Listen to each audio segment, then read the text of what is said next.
संसारको सबैभन्दा भयानक दूरी कुन हो थाहा छ? त्यो होइन जहाँ तपाईँले अति धेरै माया गरेको व्यक्ति विदेशमा बस्नुहुन्छ र फरक समयले गर्दा लामो समय सम्पर्क हुन नसकेर हुनुहुन्छ। संसारको सबैभन्दा बिजाउने र आत्मा नै कपाउने दूरी त त्यो हो जहाँ तपाईँले माया गरेको व्यक्ति एउटै कोठामा एउटै ओछ्यानमा तपाईँकै छेउमा त सुत्नुहुन्छ, तर तपाईँहरू बीचको शून्यता र चिसोपन सगरमाथाको खोज भन्दा पनि गहिरो भइसकेको हुन्छ।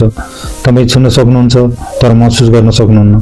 जब कोही मर्छ हामी रुन्छौँ, मलामी जान्छौँ, दागबत्ती दिन्छौँ र मन बुझाउँछौँ, तर के गर्नुहुन्छ जब तपाईँले आफ्नो ज्यानभन्दा बढी माया गरेको मान्छे जिउँदै त छ, तपाईँको अगाडि चिया खाइरहेको छ, तर उसको मन, उसको आत्मा र उसको भावना तपाईँको लागि मरिसक्यो। ऊ तपाईँलाई गाली गर्दैन, ब्लक गर्दैन, झगडा पनि गर्दैन, बस पत्थर जस्तै चिसो र मौन बसिदिन्छ। न त ऊ आफ्नो पर्खालभित्र तपाईँलाई पस्न दिन्छ, न त ऊ आफै बाहिर आउँछ। आज हामी कुनै सतही वा नक्कली कुरा गर्ने छैनौँ। आज हामी मानव मस्तिष्क र नेपाली समाजको त्यो अँध्यारो सुरुङभित्र पढ्नेछौँ र वैज्ञानिक रूपमा बुझ्नेछौँ आखिर मान्छेहरू अचानक कसैको जिन्दगीबाट कसरी जिउँदो लास बनेर अदृश्य बनिदिन्छन्। यदि तपाईँको मनमा पनि कसैको अचम्मको मौनताले गहिरो घाउ बनाएको छ भने यो कथा तपाईँको आत्माको कथा हो। एक सेकेन्ड पनि स्किप नगरी सुन्नुहोला। मान्छेहरू भन्छन् दूरी त किलोमिटर र माइलमा नापिन्छ, तर मनहरूको दूरी र एउटै घरभित्र बनिने अदृश्य पर्खाल नाप्ने कुनै यन्त्र आजसम्म विज्ञानले बनाउन सकेको छैन। कहिलेकाहीँ लाग्छ कसैले आफ्नो बनाउन, कसैको विश्वास जित्न वर्षौंको मेहनत र करोडौं शब्दहरू खर्चिनु पर्छ, तर कसैको जिन्दगीबाट सधैँका लागि हराउन एउटा सानो मौनता र एउटा चिसो हेराइ नै काफी हुँदो रहेछ। हामी सोच्छौँ मान्छेहरू टाढा जानुको अर्थ उनीहरू स्वार्थी भए, उनीहरूले अर्को मान्छे भेटे वा उनीहरूको मन बदलियो, तर 90% अवस्थामा यस्तो हुँदैन। मान्छेहरू तपाईँसँग रिसाएर टाढिएका हुँदैनन्, उनीहरू त आफैभित्रको एउटा यस्तो विभत्स युद्धमा हारेर भित्रभित्रै मरिसकेका हुन्छन् जसको बारेमा उनीहरू कसैलाई भन्न पनि सक्दैनन्। विशेष गरी हाम्रो नेपाली समाजमा जहाँ भावना, मानिसको स्वास्थ्य र मनको रोदनलाई भन्दा बढी जिम्मेवारी, पैसा र समाजको डरलाई पूजा गरिन्छ, त्यहाँ हरेक महिना हजारौं युवाहरू भित्रभित्र एउटा मौन मृत्यु मरिरहेका हुन्छन्। हामी कहाँ एउटा हुर्काइ नै यस्तो छ जहाँ हामीलाई सानैदेखि घाउ लुकाउन सिकाइन्छ, आफ्नो दुःख अरूलाई देखाएर कमजोरीको सर्टिफिकेट नबाँड, मर्द हो सहन सिक्नुपर्छ। हो यही सहनशीलता र मौनताको नक्कली मुकुट लगाएर हामी आफ्ना पीडाहरूलाई मनको एउटा यस्तो अँध्यारो र सडेको कुनामा कोचाएर राख्छौँ जहाँ बिस्तारै ती भावनाहरू क्यान्सर जस्तै फैलिन थाल्छन्। अनि एक दिन ती बोझ यति धेरै हुन्छ कि मान्छेले अरूसँग मात्र होइन आफैसँग पनि नाता तोडिदिन्छ। उनीहरू भित्रबाट यसरी रित्तिन्छन् कि उनीहरूसँग अरूलाई बाँड्नका लागि न त माया बाँकी रहन्छ न त आक्रोश। उनीहरू न त रुन सक्छन् न त हाँस्न नै। यो अवस्थाको क्रूर यथार्थलाई बुझ्न 25 वर्षको आयुषको जीवनलाई नजिकबाट निहालौं, जसको चरित्रमा आज नेपालका लाखौं युवाहरूले आफ्नो छाती चिरिएको महसुस गर्नेछन्। आयुष पहिले एउटा यस्तो जीवन्त र ऊर्जावान युवा थियो। उसको उपस्थिति बिना बसन्तपुर र जमसेगनमा चिया पसलहरू सुनसान लाग्थे। साथीभाइको बेडमा उसको हाँसो सबैभन्दा ठूलो र गरम हुन्थ्यो। अफिसमा जस्तो सुकै कठिन काम पनि ठट्टा गर्दै सुल्झाउने, बेलुका घर फर्कँदा हतार हतार आमाका लागि खुसी साथ तरकारी र औषधि बोकेर आउने एउटा जिम्मेवार छोरो थियो। बेलुका कोठामा एक्लै हुँदा गिटारका तारहरू रेड्दै आफ्नी प्रेमिकालाई भन्थ्यो, तिम्रो र मेरो भविष्य म यस्तो बनाउने छु। ऊ हरेक म्यासेजको रिप्लाई सेकेन्डमै गर्थ्यो। कसैले समस्या पर्दा मध्य रातमा पनि मोटरसाइकल लिएर पुग्ने आयुषको मन एउटा कञ्चन खोला जस्तै खुला थियो। तर बिस्तारै आयुषभित्रको त्यो उज्यालो निम्न थाल्यो। त्यो परिवर्तन पनि बाढी जस्तै एकैचोटि आएको होइन, यो बालुवाको गढी जस्तै बिस्तारै एक एक दाना गरेर झरेको हो। सबैभन्दा पहिले उसले साथीभाइको गेट टुगेदर र फोन कलहरूमा अलि काम छ अर्को पटक आउँछु भन्ने बहाना बनाएर टार्न थाल्यो। बिस्तारै चिया पसलमा साथीभाइहरूले जिस्काउँदा वा देशको राजनीतिको कुरा गर्दा पनि ऊ पहिले जस्तो बहस गर्दैन थियो। केवल एउटा फिक्का र कृत्रिम मुस्कान दिएर आफ्नो फोनको खाली स्क्रिनमा औँला ढसिरहन्थ्यो। त्यसपछि उसको फोन सधैँका लागि साइलेन्ट मोडमा गयो। हिजोसम्म घण्टौं कुरा गर्ने मान्छेलाई अहिले कसैको फोन बज्दा वा भाइब्रेट हुँदा मनभित्र एउटा ठुलो डर, छटपटी र भयानक झर्को महसुस हुन थाल्यो। सामाजिक सञ्जालमा मेसेज आउँछ, उसले सिन पनि गर्छ, तर रिप्लाई टाइप गर्ने मानसिक र शारीरिक ऊर्जा नै उसमा हुँदैन। 2 वा 3 दिनपछि उसले एउटा चिसो निर्जीव र मृत रिप्लाई पठाउँछ, ओके वा ठिकै छ। र अन्तिम अवस्था यस्तो आयो जहाँ आयुष एउटै घरमा भएर पनि परिवारका लागि मृत जस्तै बन्यो। ऊ आमा बाबुसँग एउटै भान्सामा बसेर खाना त खान्छ, तर उसको आँखा थालको एउटा चामलको दानामा अडिएको हुन्छ। आफ्नी प्रेमिकाको छेउमा बस्दा ऊ शारीरिक रूपमा त त्यही हुन्छ, तर उसका आँखा शून्य र मृत हुन्छन्। ऊ कुन पातालमा हराएको हुन्छ कसैले थाहा हुँदैन। उसलाई न त कसैको आँसुले पगाल्छ न त कसैको ठट्टाले हँसाउँछ। उसको अनुहार एउटा पत्थरको मूर्ति जस्तो कठोर बनिसकेको छ। हाम्रो समाजले प्रशंसा गरेको त्यो शान्त र अनुशासित छोरो आयुष वास्तवमा भित्रभित्र पूर्ण रूपमा ध्वस्त भइसकेको एउटा मानसिक भग्नावशेष थियो, जसले मुख फर्काएर कसैको चित्त त दुखाएन तर आफैलाई यसरी मार्यो कि जिउँदो भएर पनि एउटा लास जस्तै बन्यो। मनोविज्ञानको बाहिरमा पस्ने हो भने कोही पनि मान्छे बिना कारण अचानक यति कठोर र चिसो बन्दैन। यसको पछाडि मुख्य तीनवटा मनोवैज्ञानिक कारणहरू छन् जसलाई विज्ञानले प्रमाणित गरेको छ। पहिलो हो इमोसनल बर्नआउट। हाम्रो मस्तिष्क एउटा ब्याट्री जस्तै हो। जब यो ब्याट्री करियरको अनिश्चितता, आर्थिक अभाव, पारिवारिक अपेक्षा र सम्बन्धको अनगिन्ती मागहरूले लगातार ओभरचार्ज हुन्छ, तब यसको सहन सक्ने क्षमताको फ्युज उड्छ। थप मानसिक आघात खप्न नसक्ने भएपछि मस्तिष्कले आफ्नो आत्मरक्षाका लागि सटडाउन मोड अपनाउँछ र भावना महसुस गर्ने नचाहने बन्द गरिदिन्छ ताकि थप दुखाइले उसलाई पागल बनाउन नसकोस्। दोस्रो, एभोइडेन्ट एट्याचमेन्ट स्टाइल।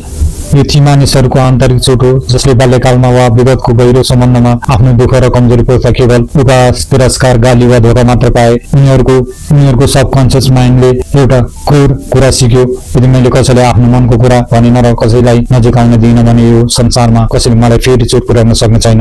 उनीहरूले बनाएको दूरी कसैलाई सजाय दिन होइन, आफ्नो रगतम्य मुटुलाई जोगाउनका लागि हो।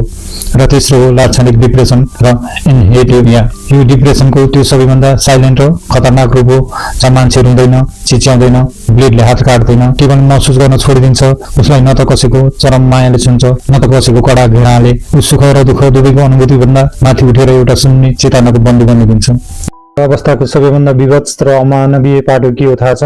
मनोविज्ञानमा यसलाई भनिन्छ एम्बिजियस लस, अर्थात् बिना लासको शोक। एउटा यस्तो दाह संस्कार जहाँ धुवा त देखिँदैन तर मुटु भित्रभित्रै जलिरहन्छ। जुन व्यक्ति तपाईँलाई छाडेर जान्छ वा अचानक चिसो बनिदिन्छ, तपाईँ हरेक रात एउटा भयानक आत्मशङ्काको नरक भोग्नुहुन्छ।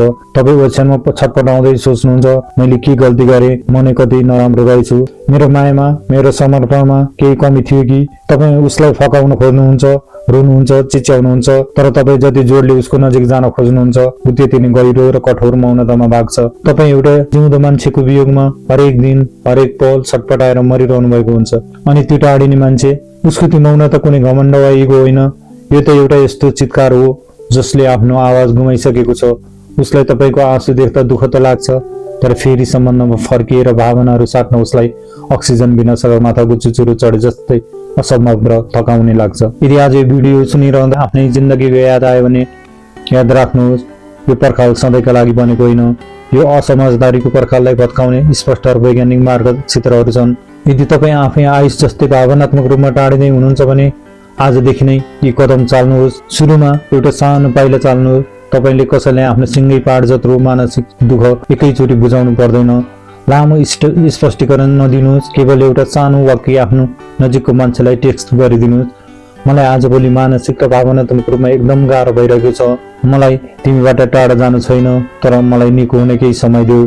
विश्वास गर्नुहोस्, यो एउटै म्यासेजले अर्को निर्दोष मान्छेलाई पागल हुन र आत्मशङ्काको नरकमा डुब्नबाट बचाउँछ। अर्को, मस्तिष्कको ग्राइन्डिङ गर्नुहोस्। जब मस्तिष्क सटडाउन हुन्छ, कोठाको चार पर्खालभित्र थुनिएर बस्दा नकारात्मक विचारले झन् बढी आत्मदाह गराउँछ। काठमाडौँको यो कोलाहल र कोठाको अन्धकारबाट निस्केर केही समयका लागि हरियो प्रकृति, जङ्गल वा शान्त डाँडामा हिँड्नुहोस्। प्रकृतिको सामिप्यले मस्तिष्कको कर्टिसोललाई घटाएर डोपामिन र सेरोटोनिनलाई बिउजाउँछ। केही कुरामा कठोर सीमाहरू राख्नुहोस्। धेरै जस्तो बर्नआउट अरूलाई खुसी पार्ने चक्करमा आफ्ना भावनाहरूको हत्या गर्दा हुन्छ। यदि तपाईँलाई कुनै काम गर्न, कसैको फोन उठाउन वा कसैसँग भेट्न मन छैन भने निर्धक्क बन्नुहोस्, म सक्दिनँ। अर्को नजरमा खराब बन्नुहोस्, तर आफ्नो मानसिक ऊर्जालाई पहिले सुरक्षित गर्नुहोस्। अनि यदि तपाईँको आफ्नो मान्छे यसरी टाढिँदैछ भने तपाईँले के गर्ने त? केरकार र कचकच गर्नु बन्द गर्नुहोस्। किन यस्तो गरेको, मलाई माया गर्दैनौ, अर्को कोही भेट्यो कि? जस्ता शङ्कास्पद प्रश्नहरूले उनीहरूलाई झन् बढी गुफाको गहिरामा धकेल्छ। जब कोही मानसिक रूपमा मरिसकेको हुन्छ, उसमा तपाईँको अदालतको वकिल जस्तो बयान दिने शक्ति उसमा हुँदैन।